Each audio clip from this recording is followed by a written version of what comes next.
కర్నూలు జిల్లా గోనెగండ్ల సమీపంలో పెను ప్రమాదం తప్పింది. ఎమిగనూరు నుండి కర్నూలుకి ఆర్టీసీ బస్సులో ప్రయాణికులను ఎక్కించుకుని వెళ్తుండగా ఒక్కసారిగా బస్సు ఇంజన్ దగ్గర పొగలతో పాటు మంటలు వ్యాపించాయి. వెంటనే గమనించిన బస్సు డ్రైవరు ప్రయాణికులను అప్రమత్తం చేసి కిందకు దింపాడు. బస్సు మంటలను ఆర్పేందుకు చుట్టుపక్కల ఉన్న ప్రజలు నీళ్లు చల్లి మంటలను అదుపు చేయడంతో అందరూ ఊపిరి పీల్చుకున్నారు.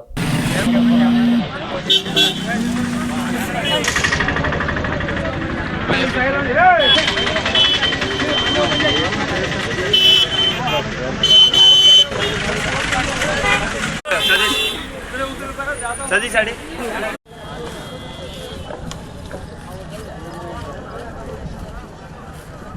బండేనా సర్వీస్ నెంబర్ KN 26 ఆదోనేటి కర్నూలుకి వెళ్తుంది.